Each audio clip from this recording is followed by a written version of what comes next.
Assalamualaikum warahmatullahi wabarakatuh. Bismillahirrahmanirrahim. Alhamdulillahi rabbil alamin. Nahmaduhu wa nasta'inuhu wa nastaghfiruh wa na'udzu billahi min syururi anfusina wa min sayyiati a'malina. Man yahdihillahu fala mudilla lahu wa man yudlil fala hadiya lahu. Wa asyhadu an la ilaha illallah wahdahu la syarika lahu. Wa asyhadu anna Muhammadan abduhu wa rasuluh. Amma ba'd. InsyaAllah kita sambung pada matan yang baru, pada perenggan yang baru daripada matan Aqidah Tahawiyah. Kata Al-Imam Abu Ja'far At-Tahawi rahimahullah, wa naqulu Allahu a'lamu فيما اشتبه علينا علمه ونقول الله أعلم فيما اشتبه علينا علمه. Antara prinsip yang utama dalam bab akidah adalah kita hendaklah mengatakan Allahu a'lam pada perkara yang samar, ishtabah alaina ilmuhu, perkara yang ilmu kita samar tentangnya. Sekiranya kita tak jelas, kita katakan Allahu a'lam. Kalau kita tak tahu langsung, lebih baik untuk tidak berkata-kata. Tidak jelas, kita merasa samar, kita sebut Allahu a'lam. Dan kalau kita jahil, kita tidak mengetahui perkara tersebut, lebih layak untuk kita tidak berkata-kata. Dalam Islam, semua ilmu dalam Islam adalah jelas. Tidak ada satu ilmu yang tidak jelas. Semua adalah jelas. Dalam Islam tidak menerima syak. Akidah tidak menerima syak. Ibadah juga tidak terima syak. Syak ini merosakkan ibadah. Syak juga merosakkan akidah. Sekiranya seseorang tidak jelas tentang satu perkara, ketidakjelasan itu wujud pada akal dia, bukan pada ajaran Islam. Perkara mushtabihat ada pada kefahaman manusia, bukan pada ajaran Islam itu sendiri. Nabi kata innal halala bayyinun wal harama bayyinun wa bainahuma umurun mushtabihat la ya'lamuha katsirun minan nas. Yang halal itu jelas, yang haram itu jelas, dan di antara keduanya ada perkara-perkara yang samar-samar tidak diketahui oleh kebanyakan manusia. Artinya ada yang tahu. Ajaran Islam itu jelas. Cuma kadang-kadang ada perkara masalah-masalah yang ramai orang tak tahu. Masalah-masalah ini mereka perlu cari orang yang tahu untuk mengetahui hukum halal haram satu perkara. Itu dalam ajaran Islam. Tidak ada perkara yang tak jelas. Cuma kita perlu beza dengan jelas apa yang disebutkan oleh Imam Tahawi rahimahullah pada matan sebelum ini.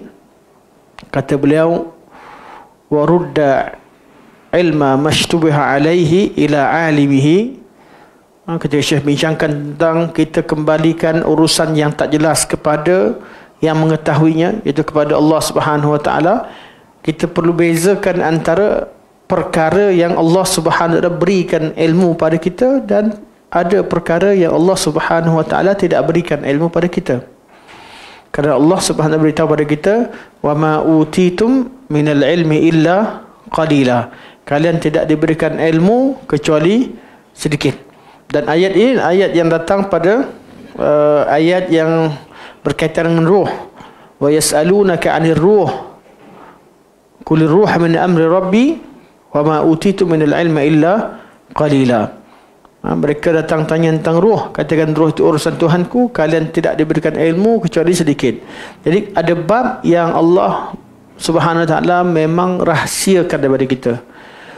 Apa bab tersebut? Bab roh. Apa bab tersebut? Bab al-qadar. Wal qadaru sirrullahu fi khalqih. Seperti yang telah dijelaskan oleh Syekh sebelum ini. Qadar Allah itu merupakan rahsia Allah Subhanahu wa ta'ala ke atas hamba-Nya. Kita takkan tahu apa yang berlaku pada hari besok. Tak tahu apa yang terjadi pada pilihan kita. Sebab tu kita minta istikharah, minta dengan Allah, kerana hanya Allah Subhanahu wa ta'ala yang mengetahui. Allahumma inni astakhiruka bi'ilmik wa astaghfiruka biqudratik innaka taqdiru wa la aqdir wa ta'lamu wa la a'lam innaka anta 'allamul ghuyub. Jadi Allah sahaja yang mengetahui apa yang berlaku pada masa akan datang. Perkara-perkara begini kita tak tahu. Juga antara perkara yang tidak diketahui oleh akal manusia adalah berkaitan perkara ghaib. Semua urusan perkara ghaib akal kita tidak tahu. Kita hanya menunggu berita dan perkhabaran daripada yang mengetahui segala perkara ghaib, iaitu yang mencipta perkara ghaib itu sendiri, iaitu Allah Subhanahu wa ta'ala. Kita ilmu kita tidak dapat mencapai perkara ghaib kerana alat untuk mendapatkan ilmu terhalang daripada mengetahui perkara ghaib. Kita dapat ilmu daripada apa yang kita lihat, apa yang kita dengar, apa yang kita sentuh, daripada segala panca indera yang ada pada kita. Panca indera ini tidak dapat menanggapi perkara ghaib. Mata kita tak boleh nampak perkara ghaib, telinga kita tak boleh dengar perkara ghaib, tangan kita tak boleh sentuh perkara ghaib, lidah kita tak dapat merasai perkara ghaib. Jadi perkara ghaib ini hanya tinggal kita menerima maklumat yang disampaikan oleh Rasulullah sallallahu alaihi wasallam. Antara urusan ghaib yang paling utama dan perkara yang paling ghaib berkaitan dengan Allah Subhanahu wa ta'ala. Maka sifat-sifat Allah antara bab yang kita tidak boleh masukkan akal kita dalamnya. Akal kita hanya kita gunakan untuk memahami kalam Allah, kalam Rasulullah sallallahu alaihi wasallam, bukan untuk mengikrar atau menafikan sifat Allah. Kesilapan yang paling besar dilakukan oleh golongan ahli kalam kerana mereka tidak mengatakan wallahu a'lam fi mashtabaha alaihi ilmu. Mereka tidak mengatakan wallahu a'lam pada urusan yang mereka samar-samar ilmu tentangnya. Berkaitan dengan sifat Allah, yang kita bincangkan sifat Allah dengan sifat makhluk, Ahli Sunnah wal Jamaah mengatakan bahawa berkaitan dengan sifat Allah Subhanahu wa ta'ala merupakan perkara ghaib. Maka maklumat berkaitan sifat Allah kita hanya berkata menurut Al-Quran dan hadis Nabi sallallahu alaihi wasallam. Manhaj ini manhaj yang selamat. Manakala ahli kalam setelah mereka mempelajari ilmu mantik yang merupakan ilmu untuk mengenali makhluk, akhir sekali mereka menetapkan sifat Allah dan sifat makhluk berdasarkan pada akal. Jadi wujudlah istilah sifat wajib bagi Allah, mustahil bagi Allah dan harus bagi Allah. Tiga pembahagian ini adalah pembahagian hukum akal. Wajib ada bagi Allah, mustahil ada bagi Allah, mana mustahil wujud kepada Allah, dan harus bagi Allah. Dari mana tahu perkara itu wajib, mustahil dan harus? Adalah akal. Sebab itu kita ketahui bahawa ilmu kalam itu berasal pada ilmu falsafah. Golongan ahli falsafah, yang al-falsafah yang mempengaruhi dunia Islam adalah falsafah daripada Yunan. Pada zaman Aristotle, pada zaman Socrates, pada zaman Plato, zaman tu wujud golongan yang dikenali sebagai as-sufustaiyin. Golongan as-sufustaiyin. Siapa mereka? Satu pemikiran yang menyatakan bahawa kebenaran itu adalah relatif. Kebenaran itu adalah relatif. Apa maksud relatif? Tak ada benda yang betul. Kalau orang tu bergaduh, si A kata dia betul, B kata dia betul. Jadi macam mana nak tahu yang mana satu betul? Dia kata tak ada satu benda yang boleh dikatakan betul dan salah. Betul dan salah ikut pada perspektif seseorang. Pemikiran begini menyebabkan Aristotle kata kalau begitu tak boleh buat undang-undang. Mesti ada kaedah untuk menghukumkan mengetahui satu perkara itu betul ataupun salah. Maka masalah ini dibincangkan dengan anak-anak muridnya sehingga menghasilkan kaedah-kaedah ilmu mantiq. Kaedah ini untuk menetapkan bahawa yang siapa betul, siapa salah. Jadi cara fikir Aristotle dan anak muridnya, Socrates, Aristotle, Plato dan yang lain-lain, mereka nak wujudkan kaedah untuk membezakan antara kebenaran dan kebatilan, yang betul dan yang salah, dan mereka melawan golongan yang sofistaiin yang mengatakan bahawa kebenaran itu relatif dan tidak dapat dikenal pasti. Jadi wujudlah kaedah-kaedah ilmu mantiq. Kaedah-kaedah inilah yang diajarkan dalam ilmu mantiq. Barakallahu fiik. Assalamualaikum. Contoh, kalau ada orang kata ada sesuatu benda fizik, ada satu objek tapi dia kata tak bertempat. Bila saya kata, Syekh, ada kereta? Tak ada. Ada motor? Motor kat mana? Bawah. Maksudnya benda objek mesti bertempat kat bawah. Dia tak boleh kata mana motor, motor kat mana-mana, atau motor tak bertempat. Dia tak ada macam tu, tak ada saya terima. Jadi Aristotle kata semua benda yang berobjek memerlukan tempat. Semua benda fizikal perlukan pada tempat. Betul tak betul kaedah Aristotle? Betul lah. Semua yang bertempat itu adalah yang memerlukan tempat adalah fizik, betul? Benda yang ada fizikal. Objek, semua objek memerlukan pada tempat. Betul tak? Betul. Dan kaedah lain, satu objek tak boleh wujud pada masa yang sama di dua tempat. Betul tak? Duduk kat Malaysia lah. Dia tak boleh hari ini duduk kat Malaysia, pada yang sama duduk kat Thailand. Tak boleh. Akal. Jadi kaedah ni dikumpulkan dalam ilmu mantiq. Ilmu mantiq. Kaedah ni dikumpulkan supaya kita tahu bila orang tu nak menipu, macam mana menipu, kau duduk kat mana sebenarnya?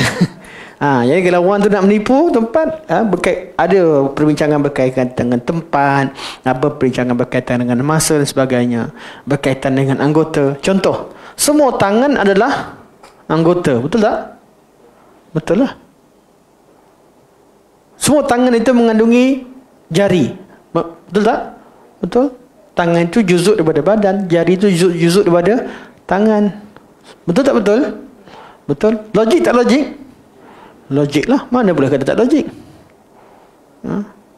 Ni ilmu logik. Dan inilah yang dibanggakan oleh orang yang belajar ilmu mantiq. Penghujungnya sampai pada tahap berkaitan dengan sifat dia kaji tentang makhluk, semua yang bertempat, semua fizik perlu pada, semua benda yang jisim perlu pada tempat, semua. Jadi kaedah yang dibawa macam mana? Pada paling awal pada zaman Harun al-Rashid, ilmu mantiq hanya terhad untuk mengkaji tentang makhluk. Tersebar ilmu mantiq. Sampai pada zaman Al-Ma'mun, ilmu fizik tadi bukan saja dibincang tentang fizik, tapi tentang metafizik. Benda yang ada di sebalik fizik, benda yang tak nampak. Bincang macam-macam lah. Nanti berlakulah ta'rif, nak ta'rifkan roh tu apa. Mulalah. Jismun latifun ruhaniyun, macam-macam. Dah mula nak ta'rifkan roh, mula nak ta'rifkan perasaan, mula nak ta'rifkan benda pelik-pelik. Keluar. Penghujung sekali dia nak ta'rifkan Tuhan tu macam mana. Sampai bab berkaitan dengan ketuhanan. Ketika itu cara yang mereka gunakan adalah kerana akal yang mereka kaji, golongan ni mereka dah tahu dah cara fikir betul mesti gunakan kaedah yang kita dah belajar. Mindsetnya begitu. Jadi dikaji berkaitan dengan sifat Allah, asasnya laisa kamitslihi syai'. Allah tak sama dengan sesuatu. Jadi terbalikkan je. semua yang bertempat itu berjisim, maka mustahil bagi Allah bertempat, mustahil bagi Allah berjisim, mustahil bagi Allah itu mempunyai anggota, mustahil bagi Allah berwujud. Semua benda yang kaedah-kaedah belajar tu cuma tambah mustahil bagi Allah. Penghujungnya apa? Lepas dah cerita, dah bincang semua sekali dah ni, dia bertembung dengan ahli hadis. Ahli hadis ketika memberikan sifat Allah, mereka tak pedulikan semua ilmu ni. Mereka dengar apa yang Allah kata. Apa yang Allah kata wujud, wujud. Apa yang Allah nafikan, nafikan. Maka timbullah masalah pada sifat-sifat Allah. Timbullah masalah kemudian tentang sifat-sifat Allah. Ahli hadis, ahli sunnah wal jamaah, mereka tidak pedulikan apa kaedah sekalipun. Mereka, ilmu mereka tahu, kami ini tidak tahu tentang perkara ghaib. Kami hanya mengambil Al-Quran dan Sunnah. Apa yang Quran Sunnah beritahu, kami beriman dengannya, dan kami tidak akan bercakap lebih daripada apa Quran beritahu, sebab ini urusan perkara ghaib. Ini ahli sunnah wal jamaah. Golongan ahli kalam beza. Mereka mengambil kaedah mantik tadi untuk disesuaikan. Maka natijahnya keluar, dapat natijah macam-macam ahli kalam. Kata Jahmiyah, tak dapat satu benda yang kebenaran hanya ada pada akal. Akal, ilmu mantiklah yang memandu akal untuk tahu siapa yang mana betul dan salah. Dan apa yang ada pada Islam ini, ada pada ayat Quran, secara zahirnya tak boleh digabungkan dengan ilmu logik falsafah akal ini, kecuali bahawa Allah tu wujud. Wujud cukup. Mereka hanya isbatkan sifat Allah tu wujud. Yang lain jangan. Nanti samakan Allah dengan makhluk. Kalau kata Allah mendengar, makhluk pun mendengar. Allah melihat, makhluk pun melihat. Dia kata Allah tu, jadi kena wujud. Wujud pula tak boleh sifatkan dengan sebarang sifat. Tak boleh dikaitkan dengan apa-apa.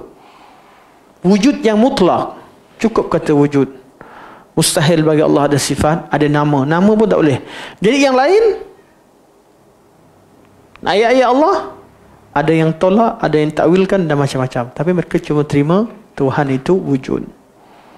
Datang logik kedua, logik juga daripada ahli kalam. Yang satu jadi Jahmiyah lah, yang ulama kafirkan lah semacam ni, menolak semua ayat-ayat Allah yang banyak.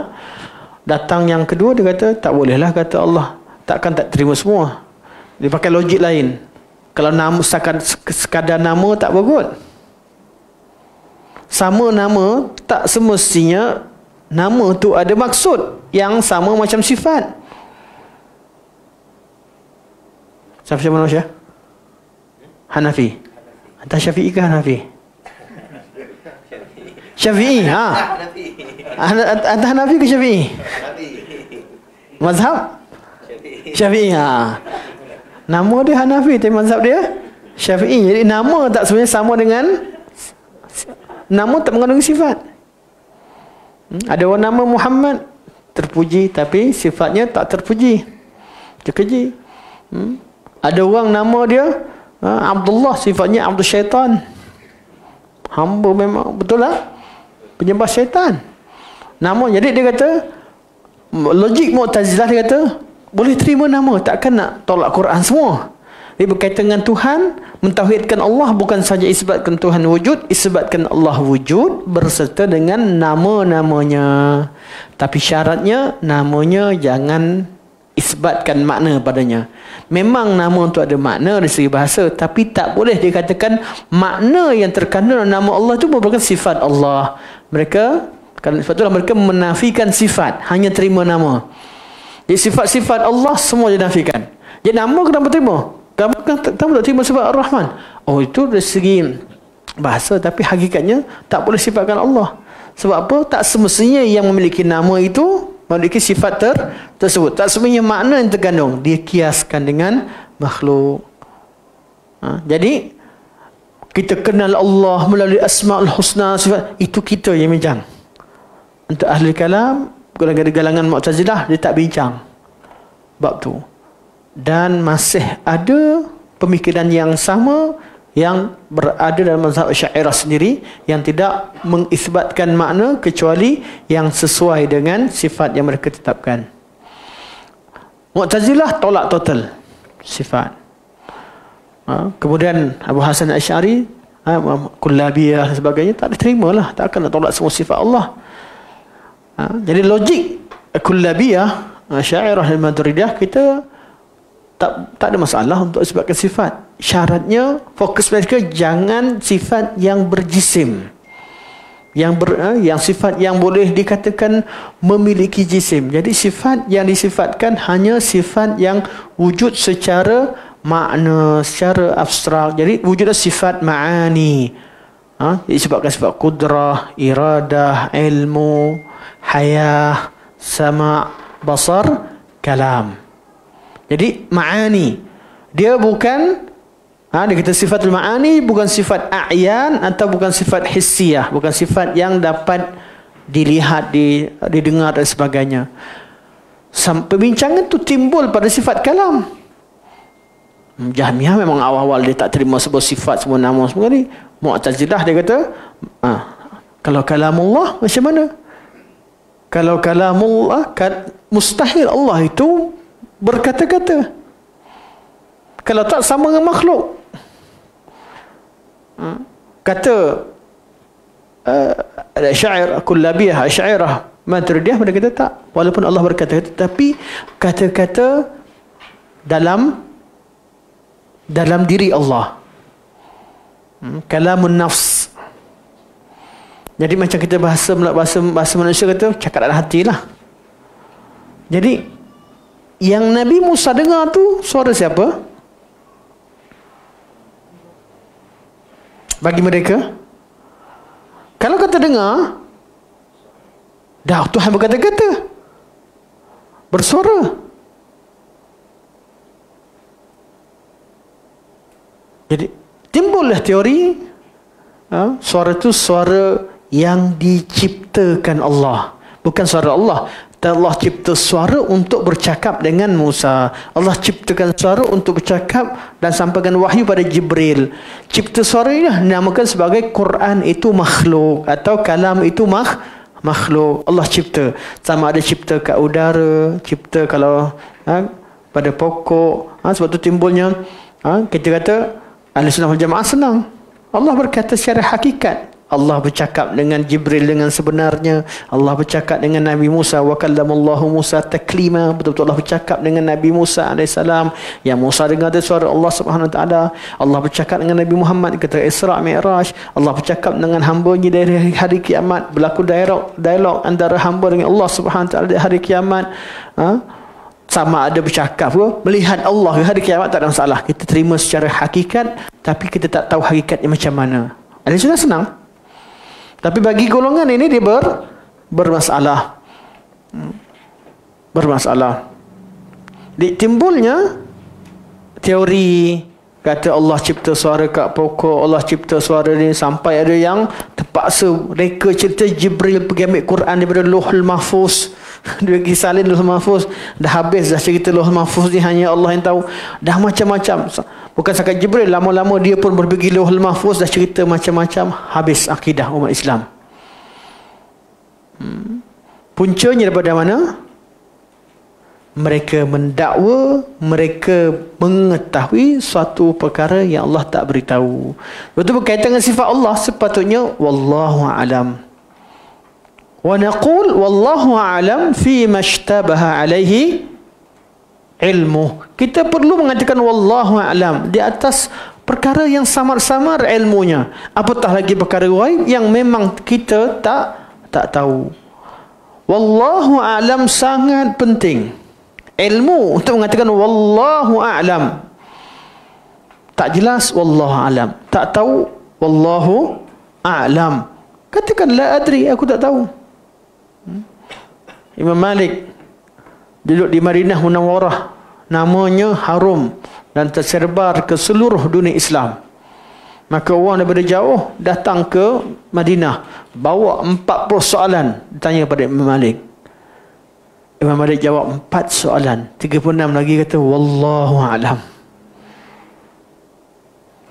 Jemaah ni kata, ya Imam, saya daripada negeri Wara'in Nahri, daripada di balik sungai, negara di Iran, negara Turkistan dan sebagainya, datang dari jauh, bawa soalan mewakili penduduk, tanyakan 40 soalan, hanya 4 yang dijawab, yang lain wallahu a'lam. Apa yang saya nak beritahu pada mereka? Katakan pada mereka, Malik kata wallahu a'lam. Beritahu pada mereka, Malik kata wallahu a'lam. Bukan Imam Malik tidak tahu, tetapi sesuatu perkara yang ada sahaja mashtabah alaina ilmu, kita ada keraguan sikit atau ada kesamaran sikit, jangan berikan pandangan, jangan bagikan fatwa, supaya tidak tersebar satu kesesatan dalam masyarakat ataupun kesilapan berpunca daripada mulut kita. Kalau dah tersebar, kita mengaku salah sekalipun, berapa orang yang dengar?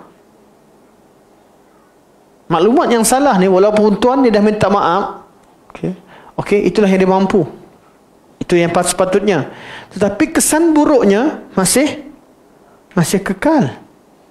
Syubhat yang dilontarkan, keraguan dalam agama yang dilontarkan, walaupun dia mampu jawab balik, tapi idea tersebut dah tersebar. Berapa orang yang mampu berpuas hati dengan penjelasan dia selepas itu? Lebih baik daripada awal lagi katakan wallahu a'lam. Itu kalau tarik balik. Yang tak tarik, yang berdegil, macam mana pula dengan yang memperbodohkan manhaj Quran dan hadis dan alul hadis setelah dia memandai-mandai cerita tentang sifat Allah? Ini berlaku kepada ahli kalam.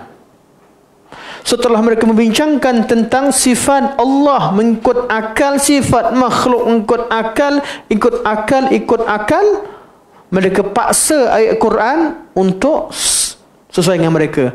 Maka wujudlah istilah sifat aqliyah dan sifat khabariyah. Sifat aqliyah, sifat yang masuk akal.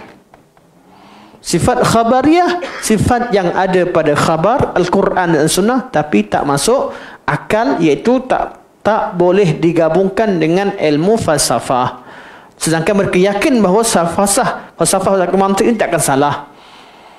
Maka timbullah dalam madhab Al-Maturidiyah sifat 20 itu apa yang ada pada Al-Quran sesuai dengan ilmu akal, wujud sampai kaunuhu mutakalliman. Dalam mazhab Asy'ariyah ada 13, daripada wujud sampai kalam.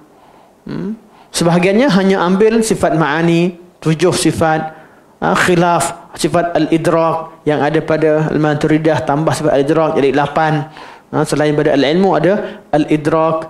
Ada pula perbincangan yang panjang lah. Jadi khilafnya kat situ.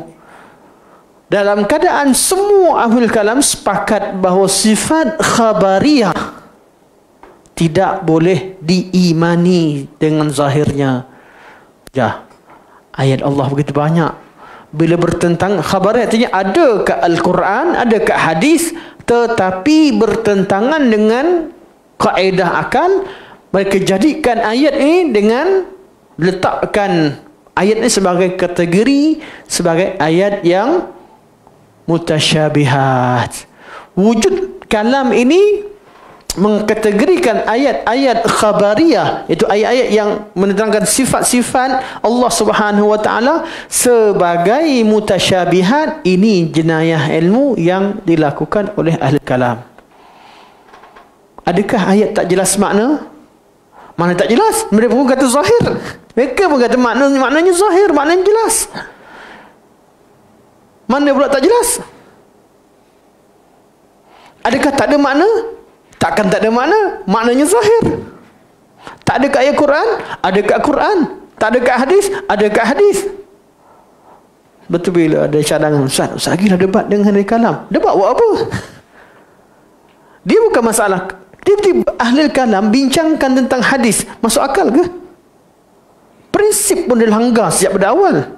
Kalau bincang sekali pun memang gula-gula lah. Sesa datang. Memang mereka tak terima. Sebab tu wujudnya sifat-sifat ini. Jadi inilah dia hasil daripada ilmu kalam. Namun dalam bab khabariyah ni, ayat-ayat sifat khabariyah, sifat yang Allah beritahu, Nabi beritahu, situlah yang di-highlightkan bahawa salaf dahulu mengatakan wallahu a'lam. Salaf mengatakan wallahu a'lam pada perkara yang Allah tak beritahu, bukan wallahu a'lam pada benda yang Allah beritahu, Nabi beritahu, Allah terangkan, Nabi terangkan. Salafus salih mengatakan wallahu a'lam pada perkara yang kita tak ada ilmu padanya, pada perkara yang tak jelas maknanya. Wallahu a'lam, kita hanya isbatkan sekadar apa yang Allah beritahu, itu jelas. Tapi bila dipisahkan begitu, mereka meletakkan satu lagi masalah, menjadikan sifat-sifat kalam salafus salih yang mereka tawakuf ilmu padanya, mereka campakkan untuk disesuaikan dengan kaedah yang mereka bawa. Akhirnya sifat, ayat-ayat sifat dikatakan ayat mutasyabihat. Surah Ali Imran diterjemahkan dengan ini dan itu. Sebab tu kita tak temukan kalam yang mengkategorikan ayat sifat sebagai mutasyabihat kecuali setelah datang kurun yang ketiga, pada zaman wujudnya golongan ahli kalam. Sebelum tu tak ada. Tak pernah wujud.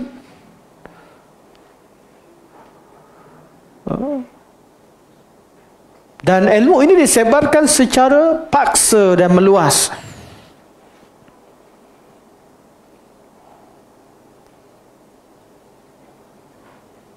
Semua kalam salafus salih dipaksakan ke arah yang mereka tetapkan. Semua ayat Quran sama juga, kena tafsir begitu. Semua hadis begitu. Akhir sekali ilmu akidah yang asalnya berbentuk khabar Allah SWT yang begitu luas, tinggal hanya perbincangan bab jadaliyah yang sangat sedikit. Sifat Allah begitu banyak, hanya tinggal berapa sifat. Yang Jahmiyah tak ada sifat langsung, tak ada nama langsung. Mu'tazilah hanya tinggal hanya tinggal nama. Sifat pun hanya sifat kudrah, ilmu. Itu ada cara tafsiran berbeza, tapi itulah perbincangannya.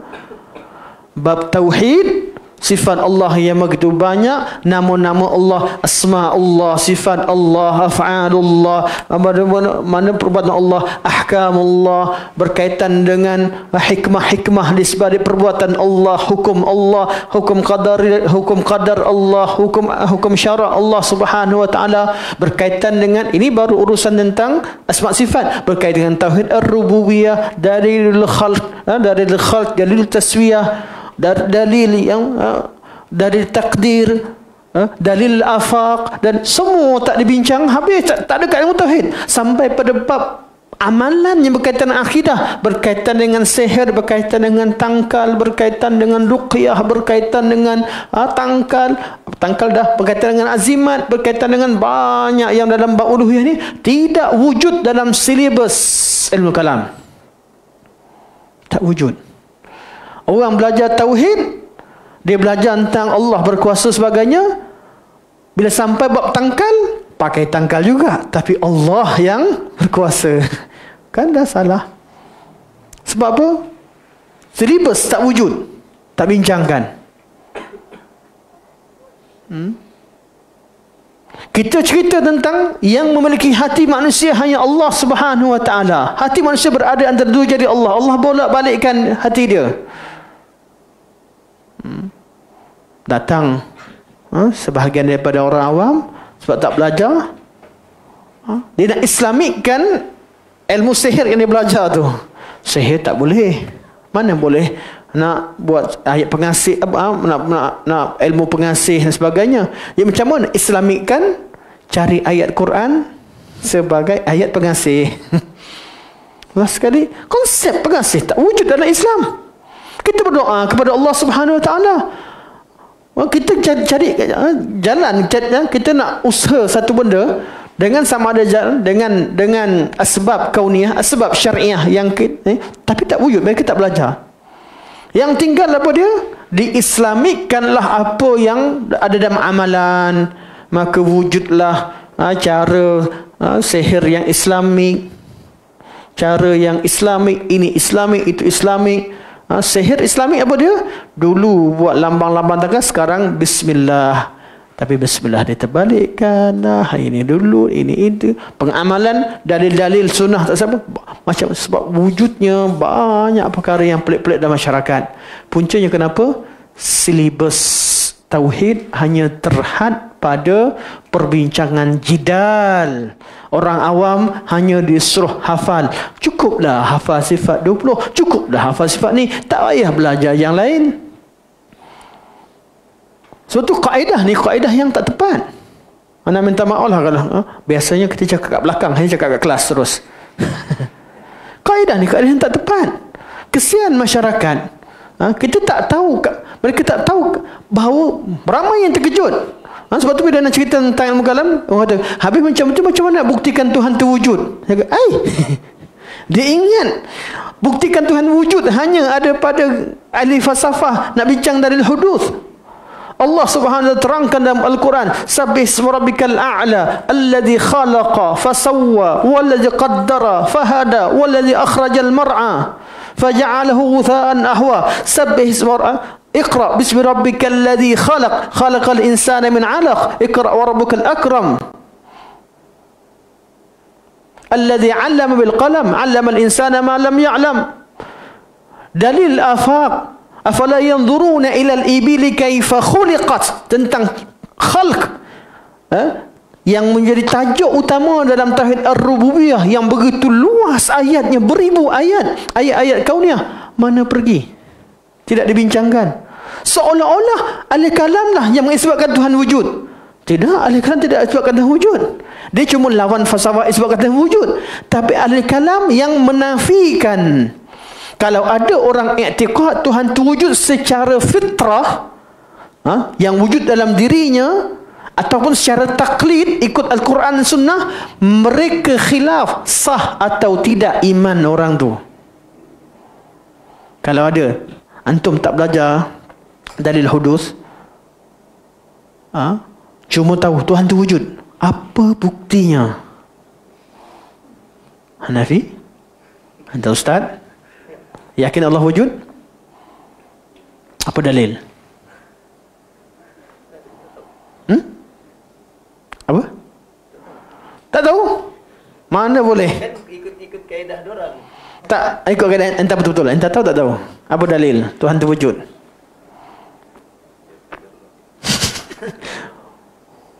Tadi Ustaz cakap. Tadi Ustaz cakap dah. Apa dalil dia? Ente cakap ente taklid. Tak sah iman ente. Sabbih isma rabbikal a'la alladhi. Ente taklid ayat Quran. Itulah ada cakap sama juga. Jadi ente ahli taklid. Khilaf tentang iman ahli taklid. Jadi nak kenal Tuhan sendiri, maka wujudlah kata Mu'tazilah, iman ahli taklid ni tak sah. Tak sah. Sama ada yang ikut taklid Quran Sunnah, khilaf dalam mazhab Syairah. Sah tak sah? Taklid. Yang fitrah memang mereka nafikan. Sebab tu perbincangan pertama wujud. Kena tahu dalil akal, dalil hudus.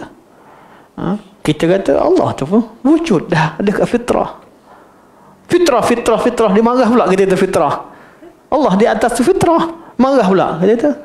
Kita bukan terima fitrah apa yang dekat hati. Fitrah yang kita maksudkan apa yang kita rasakan, dan itu dia dah ditakrirkan dalam Al-Quran dan Sunnah.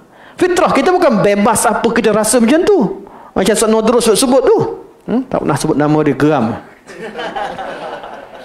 Kita ketika cerita tentang fitrah, bukanlah apa yang kita nak cakap, apa yang kita rasa, tidak. Kita berdalil dengan fitrah apabila dia sesuai dengan Al-Quran dan sunnah Rasulullah sallallahu alaihi wasallam. Jadi Quran dah sebut, Nabi dah sebut, dah ada kat Quran, ada kat hadis. Fitrah tu dah ada. Kita tahu fitrah ni fitrah yang betul. Sebab bersesuaian dengan Al-Quran dan As-Sunnah. Logik kita bukan ikut akal, tapi bila benda tu betul, logik, kemudian ada ayat Quran dan hadis zahirnya begitu dan dah diijma'kan oleh salafus saleh, kita tahu logik ni betul. Kita bukan terima logik secara bebas, fitrah secara bebas. Sebab tu timbulnya perbincangan awal wajib 'alal mukallaf, benda yang paling wajib, kewajipan pertama bagi mukallaf dalam perbincangan ilmu kalam. Apa tujuannya? Dimulakan oleh Jahmiyah, diikuti oleh golongan Mu'tazilah, dan yang terpengaruh dengan Asy'ariyah. Seperti mana kata Al-Imam Ibn Hajar Asqalani ketika mensyarahkan bab Kitab Tauhid pada muqaddimah. Beliau kata ini antara saki-baki pelajaran ilmu Qadariyah yang dibawa masuk, pelajaran ilmu Mu'tazilah yang dibawa masuk dalam mazhab Asy'ariyah. Sebab itulah mereka, iman yang kita ikut Al-Quran dan Sunnah, mereka kata tak sah. Ni ilmu, saya nak fahamkan ilmu kalam yang asal. Saya tak kata pada Asy'ariyah. Kita tahu bahawa ramai ulama mulia Asy'ariyah yang memulaukan ilmu kalam, tolak. Cuma kita kata tak, ikut salaf, terus senang. Betul, kalau betulkan cinta Quran Sunnah, ikut salaf dah ada. Kan senang, tak payah nak pergi lambat prosesnya. Tapi ilmu kalam yang asal, ilmu kalam yang pure, sebab tu nak kata perlu faham, tak boleh samakan ilmu kalam. Walaupun kita kata itu sama juga ilmu kalam kan, tapi hakikatnya kedudukan ilmu kalam berbeza. Ahli kalam tu ambil kadar kalam yang berbeza. Ilmu kalam yang asal, mereka mewajibkan ilmu akal ini dipelajari, kerana dengan dalil akal kenal Allah dengan sendiri, itu tanpa taklid. Tapi kalau hanya kerana fitrah, tak diterima. Hanya kerana ikut ustaz, tak diterima. Ikut Nabi pun tak terima, ikut sunnah pun tak terima. Kerana masalah ini kena kenal dengan sendiri. Maka wujudlah qaul Mu'tazilah mengatakan bahawa awwalul wajib 'alal mukallaf adalah asyak. Tahu syak? Wajib, kewajipan pertama, kena ragu-ragu. Step nak buktikan Tuhan wujud dengan masuk ke falsafah. Jangan bawakan sebarang idea sebelumnya. Jangan dipengaruhi oleh agama kamu. Jangan dipengaruhi oleh Al-Quran atau hadis. Kita kosong sama kosong. Kita kaji daripada zero. Biarlah kita punya perbincangan kita adalah perbincangan yang berobjektif. Ya? Ya. Kosongkan semua benda. Jadi mulakan dengan dalil akal. Jadi bila dah kosong, dah syak, bila bincang dalil akal, baru kenal Tuhan dengan sendiri, dia tanpa taklid. Sebab itulah kewajipan pertama asyak. Stepnya apa lepas tu? An-nazar. Dia wajib belajar ilmu kalam dengan an-nazari. Kenapa nazar? Kerana mereka menafikan kenal Allah ni ilmu badihi. Bukan ilmu yang senang. Kita kata fitrah, semua orang tahu. Dia kata tak. Kena belajar secara nazari. Yang kamu tahu secara fitrah tu tak sah. Ya, kena belajar dalil hudus. Macam mana nak kenal dalil hudus? Apa nama dalil hudus? Tahu sifat-sifat makhluk. Apa sifat makhluk? Segala yang bertempat itu makhluk. Segala yang berjuzuk itu makhluk. Segala yang beranggota itu makhluk. Hafallah benda tu. Dalil hudus. Sifat-sifat makhluk. Lepas tu, dan itu mustahil bagi Allah. Penghujungnya, bila baca ayat Quran yang dikatakan bertentangan dengan akal, itu wujudnya ahli falsafah ini sebagai yang merosakkan. Lepas tu kita tengok, faham kalam salafus salih dengan rentetan cerita, dengan sejarah macam mana ianya datang. Dalil hudus, cara mereka kenapa kenal Tuhan melalui dalil hudus, iaitu tahu sifat-sifat makhluk. Sifat Allah macam mana? Mustahilkan sifat makhluk. Semua yang bertempat adalah makhluk. Ni makhluk. Jadi sifat Allah, mustahil bagi Allah bertempat. Bila kita kata Allah beristiwa atas arash, tu tempatlah tu. Kita pun tak kata Allah tempat, kita arash lah. Kita tak buat apa nak cerita tempat tak tempat. Kami tak nak sebut istilah yang, sebab tu saya tak minat dengan sebarang istilah dia kata hissi tak hissi, tempat tak tempat. Apa tu istilah awak? Tak ada nilai sisi saya. Ilmu akidah dah sempurna sebelum datang kamu bincang tempat tak tempat, juzuk tak juzuk. Kami pun tak isbatkan, kami pun tak nafikan. Kalau kamu cerita, kamu tanya balik, tempat tu maksudnya apa? Allah tu bertempat, Allah perlukan tempat. Salah lah, mana ada Allah perlukan tempat. Tapi kata Allah ta'arash, atas arash Quran beritahu, bukan tempat tak tempat. Allah atas arash Quran beritahu. Dan kami tak tafsirkan Allah di atas arash kerana Allah perlukan pada arash. Allah di atas arash untuk menzahirkan kekuasaannya. Quran beritahu begitu. Allah cipta semua makhluk, kemudian Allah beristiwa atas arash, ayat kemegahan. Kami tak tafsirkan Allah perlukan pada arash. Manusia yang duduk kat kursi, duduk kat singgasana yang perlukan kepada arash. Allah tak begitu. Kami juga boleh mengisbatkan Allah cipta sesuatu dengan hikmah. Semua perbuatan Allah adalah hikmah. Kami tak menafikan hikmah kerana kami tak tafsirkan seperti perbuatan makhluk yang kamu belajar dalam ilmu kalam. Ilmu kalam kata semua manusia mencipta sesuatu kerana keperluan manusia pada perkara tersebut. Cawan dicipta sebab manusia perlu pada cawan. Mikrofon dicipta sebab manusia perlu pada mikrofon. Pen dicipta sebab manusia perlu pada pen. Dan keperluan itu melengkapkan kelemahan yang ada pada makhluk. Sebab itu diperlukan pada ciptaan tadi. Sebab itu kata golongan kata Asy'ariyah kata perbuatan Allah ghairu menafikan al-illah al-ghaiyah. Allah buat sesuatu tak boleh dikeranakan oleh sesuatu kerana dah timbul masalah lain lagi. Siapa kata Allah ciptakan manusia kerana untuk ibadah, kerana itu salah. Jangan sebut kerana. Hati-hati. Allah buat sesuatu tidak ada kerana. Berapa banyak ustaz-ustaz kena marah, kena maki dengan pakcik-pakcik yang belajar macam ni. Kalau dengan saya bantai balik. Taklah bantai marah-marah. Ajak minum warak-warak, tanya balik, kenapa tafsir begitu ji? Allah memang ciptakan manusia ada sebab. Tapi Allah Subhanahu Wa Taala tidak memerlukan pada sebab tersebut. Allah cipta manusia untuk apa? Untuk ibadah, betul? Wa ma khalaqtul jinna wal insa illa liya'budun. Adakah Allah perlu pada ibadah?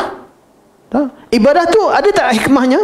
Ada. Ibadah tu sempurna tak? Sempurna. Ada kebaikan tak? Kebaikan. Tapi bukan pada Allah. Bukan kembali pada Allah. Kembali pada makhluk. Allah Maha berkuasa. Allah zahirkan kuasa Allah melalui ciptaannya. Jadi, kalau ciptakan malaikat, bukan Allah. Bukan malaikat itu pembantu Allah. Walaupun malaikat yang turunkan hujan yang cabut nyawa, malaikat adalah makhluk Allah yang taat ikut perintah Allah. Terciptanya malaikat yang taat pada Allah dalam segala perkara, menzahirkan kuasa Allah. Bukan mereka pembantu Allah. Allah cipta, Allah turunkan syariat untuk manusia sujud dan ibadah pada Allah Subhanahu Wa Taala. Bukan Allah perlu kepada syariat, tapi Allah nak zahirkan kuasa Allah. Orang kata tak boleh cipta semua baik. Boleh? Ni ayat yang selalu kita hafal. Walau syi'na la ataina kulla nafsin hudaha. Kalau kami nak, kami boleh cipta semua makhluk dapat hidayah. Macam malaikat. Bumi ni kecil je, malaikat lagi ramai, langit lagi besar. Allah boleh cipta. Walakin, akan tapi haqqal qawlu minni, kata-kata putus daripada kami, la amla'anna jahannama minal jinnati wan nasi ajma'in. Kami akan penuhi neraka jahannam di kalangan jin dan manusia. Itu kuasa Allah. Allah ciptakan manusia dan Allah uji dengan syariatnya, dengan apa yang Allah turunkan, perintah dan larangan dan berita Allah. Allah sediakan syurga dan neraka. Bukan kerana Allah perlukan pada syariat, tapi Allah nak zahirkan kuasa dia. Malaikat Allah cipta, Allah suruh ikut perintah Allah. Manusia Allah cipta, Allah uji. Allah, jin dan manusia Allah cipta, Allah uji. Allah sediakan. Kalau kamu taat, syurga. Kalau kamu lawan, masuk neraka. Kenapa? Kuasa Allah. Hak mutlak Allah dalam syariat, dalam memerintahkan.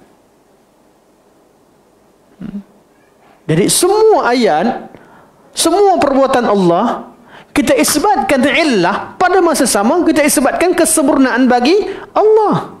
Jangan pakai logik makhluk bila bincangkan tentang Allah. Allah bila Allah buat sesuatu, Allah istiwa atas arash, perlukan pada makhluk. Allah cipta sesuatu, ada kerana, kerana itu satu kelemahan, maka mustahil bagi Allah buat sesuatu kerana. Inilah kaedah ilmu kalam yang merosakkan banyak cara fikir orang Islam.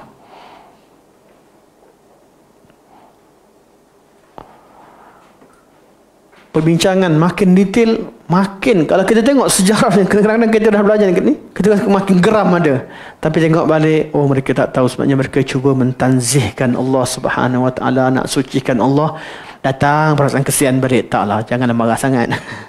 Mereka sama macam kita, hamba Allah, ingin mentauhidkan Allah, tak nak samakan Allah dengan makhluk. Mereka nak Allah, agama ini tidak dikaitkan dengan perkara-perkara yang boleh merendahkan kedudukannya. Tapi cara, itu nama syubhat.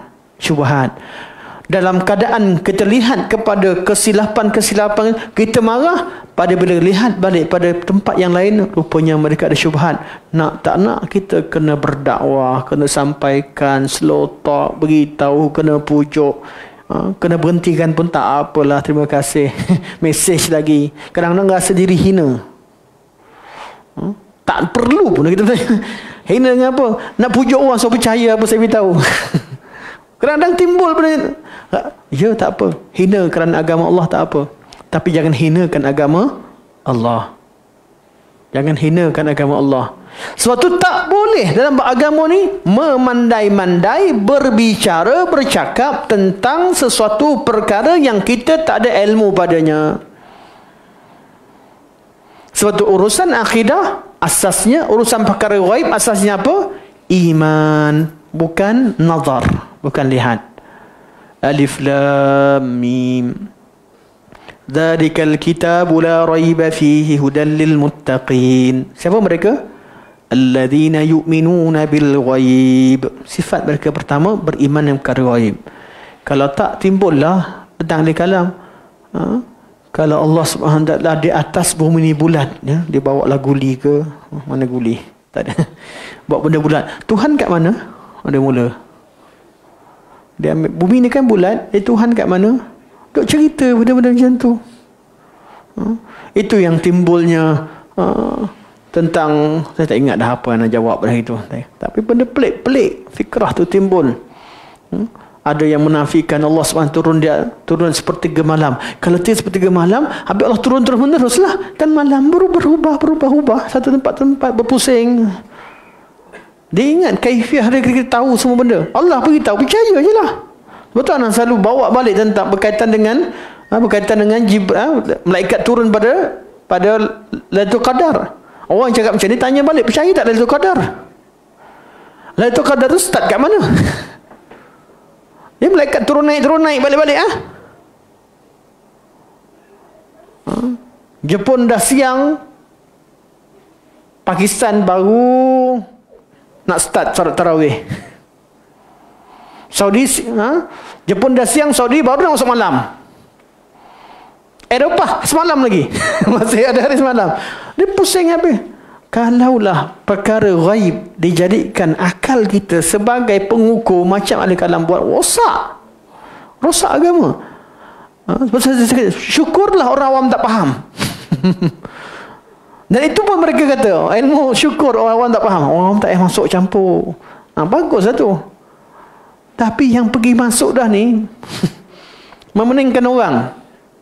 Duk diam-diam tak apalah, dia sendiri pening, minum kopi seorang, pening kepala seorang.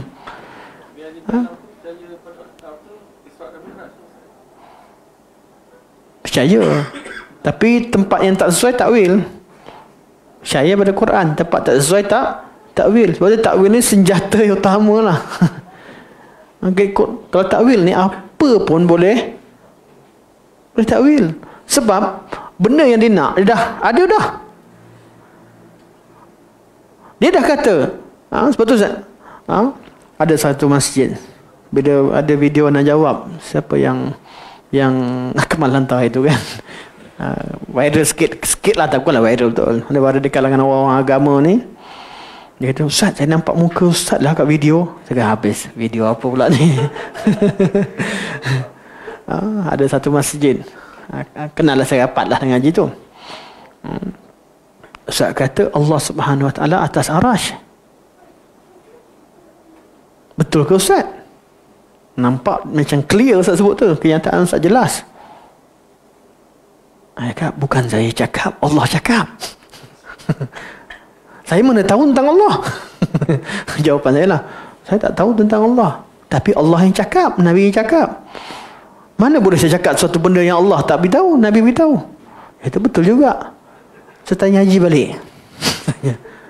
Haji kata, Allah kat mana? Dia mula goyang. Saya rasa tak ada tempat kot. Siapa kata? Saya cakap sebab Allah kata, Nabi kata. Jadi saya bawa ayat Quran banyak-banyak, bawa hadis. Itulah yang saya sebut dalam video tu. Ada ayat Quran, ada hadis. Saya buktikan hadisnya sahih, buktikan semua sekali. Yang hari cakap Allah tak ada tempat, siapa cakap? Dia selotok lah, siapa yang cakap? Ada ayat Quran. Saya bawa dah puluh-puluh ayat dah.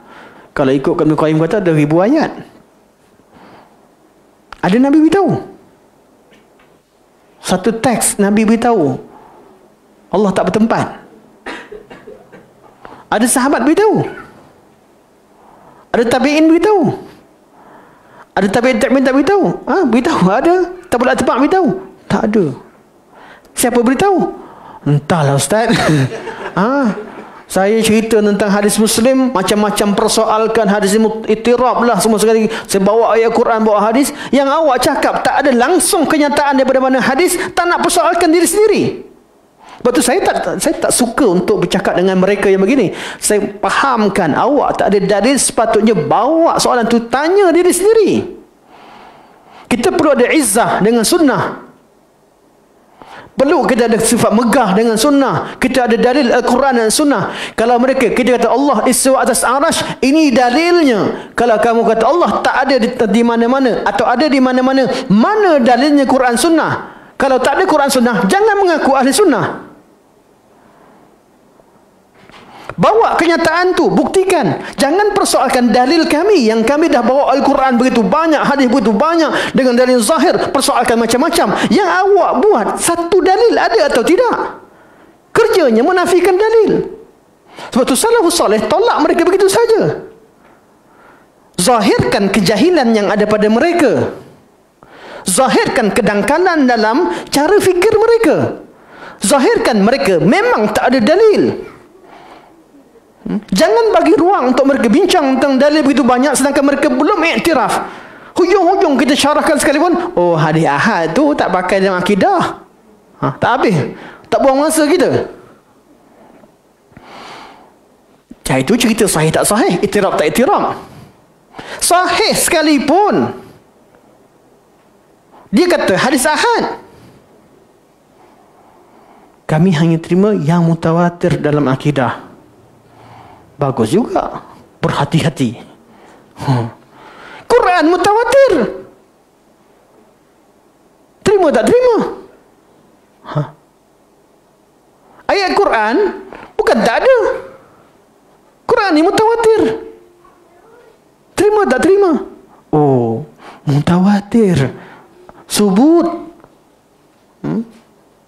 Mana qat'iyatu subut, bukan dalalah. Amboi, pergi tajuk lain lagi. Kita bincang pula. Okey, macam mana nak jadikan benda tu qat'iyatu dalalah? Tolong ceritakan. Tolong ceritakan masalah kita. Macam mana Quran beritahu dengan makna yang zahir, dah ada berlaku ijma' salafus salih, semua kurun Nabi dah beritahu, sahabat beritahu, ijma' tak jadi qat'iyah. Yang awak qat'i dari mana? Dan akal qat'i daripada mana? Allah beritahu tak percaya, Nabi beritahu tak percaya, sahabat beritahu tak percaya. Tabi'in beritahu tak percaya. Teks ni ada kat Quran. Nabi syarahkan dengan maknanya. Sahabat syarahkan kalam Nabi. Tabi'in syarahkan, nukilkan, ijma' berlaku padanya. Tak percaya. Datang satu kenyataan yang tidak ada asal usulnya, qat'i. Ini qat'i. Semua ayat Quran, hadis, semua kalam perlu takwilkan macam ni. Cerita tentang Quran, takwil begini. Habis Nabi kata, Nabi syarahkan ayat tu, takwilkan juga. Sahabat syarahkan kalam Nabi, takwilkan juga. Dia dah ada juga dia ni. Asal dia dah ada idea dia. Sebab tu ini jenayah dalam menamakan takwil pada penolakan terhadap kenyataan Quran yang jelas. Jadi mereka memanipulasikan perkataan zahir. Oh, zahir je. Dia orang bukan tahu ni golongan yang tekstual. Ni golongan yang hanya cerita benda-benda zahir. Dah ke situ pula. Kalau budak kecil tu bawa muka lempang ya.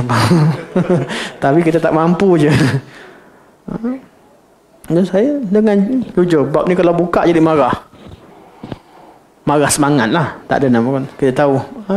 Kalau kita cerita tentang kesalahan, kesilapan, kita rasa macam benda yang sangat marah. Tapi balik semula tengok pada rahmat. Kita perlu pada rahmat. Kesian ya Rabb. Semoga Allah beri hidayah pada semua. Balik semula tengok balik pada sebagaimana tengok mereka solat, mereka macam, oh mereka ni saudara kita. Tengok pada salah macam nak marah dah.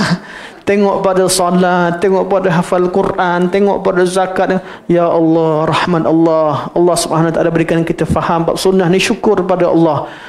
Maka sampaikanlah dengan baik, dengan lembut, supaya mereka pun dapat faham macam mana kita faham. Jangan keluarkan mereka lagi, jangan jauhkan mereka lagi. Mereka dah tak faham dah, sebab silibus tak ada. Saya bukan kata mereka akal mereka sangat sempurna, tapi tak wujud dalam silibus. Jujurnya macam itulah. Bukan sebab akal mereka lemah, tidak. Bijak pandai semua sekali. Di kalangan mereka Masya Allah, tapi tak wujud dalam silibus. Oleh itu benarkanlah kami masukkan silibus. Benarkanlah sikit untuk kita masukkan silibus, sampaikan sikit, lengkapkan apa yang tak dibincangkan dan sebagainya.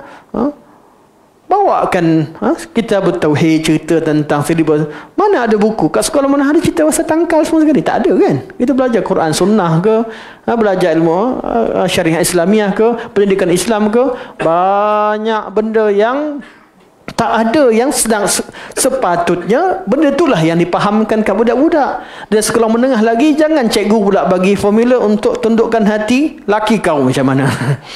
Cikgu pula ajar kat sekolah ilmu pengasih.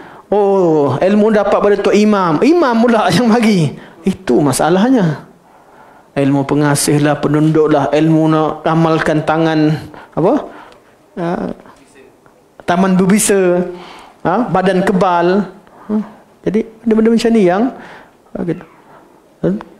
tidak membezakan ilmu sihir yang asal boleh ubah hukum hanya dengan bawa ayat Quran masuk. Mula dengan auzubillahi minasyaitonirrajim, bismillahirrahmanirrahim, selawat, yakin.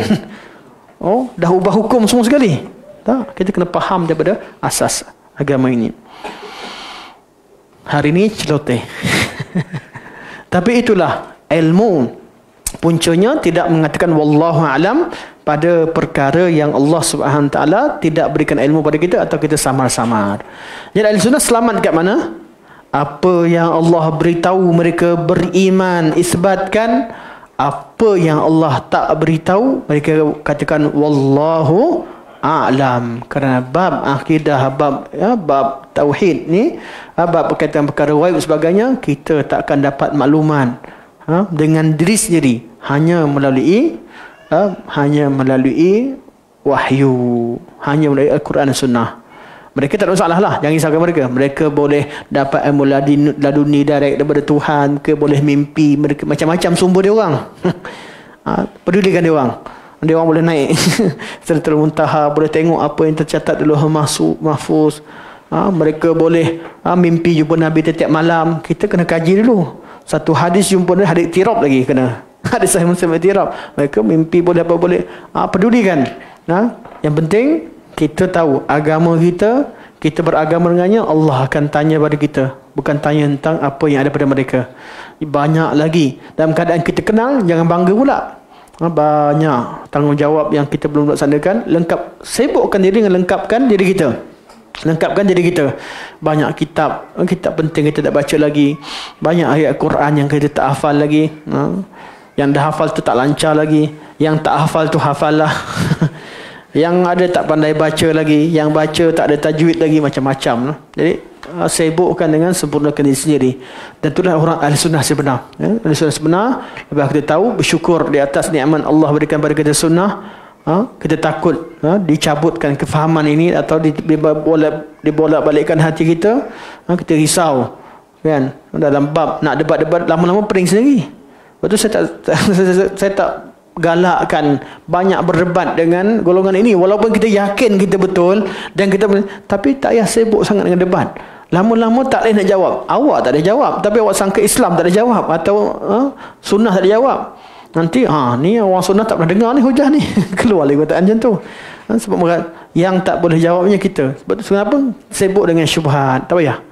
Kita payah sibuk syubhat. Perlu banyakkan, lengkapkan. Sebab tu nak ukur kita ahli sunnah yang sebenar, dah hafal ke belum zikir pagi petang kan. Kadang-kadang zikir pagi petang tak hafal lagi. Amal baca pun samalah gitu. Kadang-kadang terlupa, kadang-kadang tidak. Nak tahu sunnah betul-betul, dah hafal belum hadis 40 kan, tang sokong hadis 40, hafal pun tidak. Belajar cukup dapat hafal. Itu orang yang tak belajar, orang yang baru nak kenal. Kita dah jadi ustaz-ustaz ni, semua title ustaz ni. Kita hadir ni semua ustaz. Betul? Yang ada semua ustaz. Hampir semua, separuh daripada kita, lebih dari separuh kita ustaz-ustaz. Jadi kat mana? Hanya tinggal kita bermuzakarah, lepas tu balik lengkapkan diri kita. Lengkap. Banyak sunnah yang tak amalkan sebagainya, itulah yang sebenar. Dan kurangkan, sibukkan diri dengan banyak isu orang. Isu orang ni melupakan kita tentang isu diri kita sendiri. Banyak benda. Sedangkan kita akan ditanya oleh Allah tentang apa yang kita buat, bukan tentang apa orang buat. Orang buat zahir depan mata kita mungkar, cegah. Kat belakang dia tak payah pergi hukumkan otak dia, dia punya pemikiran, dia punya niat buruk, dia tak payah banyak sangat. Ada benda mungkar depan kita cegah. Benda yang tak buat benda makruf, kita suruh. Selesai. Lepas tu sisanya kita sombong kalau macam tu. Bukan sombong. Bukan maksud dia jatuh kita tak tolong angkat, atau dia banjir kita tolong. Benda tolong-tolong lah. Tapi isu-isu berkaitan banyak yang tak ada kaitan kita tak perlu. Isu lain Ustaz, itu kena isu negara. Apa susahnya? Taat je lah. Benda yang kena taat, benda yang tak kena tolak. Apa masalah? Masalah saya sebut, kita tak boleh nak wujudkan negara Islam seperti yang dikehendaki betul sepenuhnya. Tapi kita boleh wujud rakyat Islam yang sesempurnanya. Kita tak mampu lantik dan wujudkan negara yang amalkan sepenuhnya, tapi kita mampu untuk jadi rakyat yang beramal dengan Islam sepenuhnya. Walaupun sistem demokrasi tak wajibkan kita taat, kita boleh bangkang, boleh banyak kita, tapi kita jadilah rakyat yang taat. Kita ambil sekadarnya, yang mana kita mampu amalkan, amalkan. Walaupun sistem itu, jadi kita perlu amalkan apa yang kita mampu. Jadilah rakyat sebagai rakyat yang mengamalkan Islam sepenuhnya, taat, syukur, berterima kasih, membetulkan apa yang salah. Dan kata anak ni bukan pada kerajaan sekarang atau mana-mana, umum untuk semua kerajaan.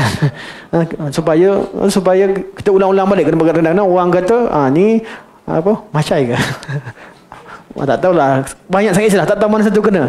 Ada macai, walaon, macam-macam istilah, dah tak tahu dah mana satu betul. Tapi macam tu lah. Ada dulu kroni, macam-macam istilah. Saya pun tak, jujur saya tak dapat nak ikut sangat, tak faham. Tapi penting kita sama je, ikutlah apa yang Allah SWT suruh pada kita. Hormatlah pada semua orang. Hormat orang pada kadarnya. Marah kita pada ahli bid'ah dengan bid'ahnya sekalipun, tapi kalau dia ada kedudukan dalam masyarakat, hormat dia dengan kadar kedudukan dia dalam masyarakat. Jangan jatuhkan kedudukan seseorang. Kita jatuhkan pada bab salahnya. Sekadar itu. Semoga Allah SWT terima kebaikan kita. Kita ulang balik matan ni pada pertemuan akan datang. Subhanakallah wa hamdika asyhadu an la ilaha illa anta astaghfiruka wa atubu ilaik. Wa sallallahu ala sayyidina Muhammad wa ala alihi wa sahbihi wa baraka wa sallam. Alhamdulillahirabbil alamin. Wassalamualaikum warahmatullahi wabarakatuh.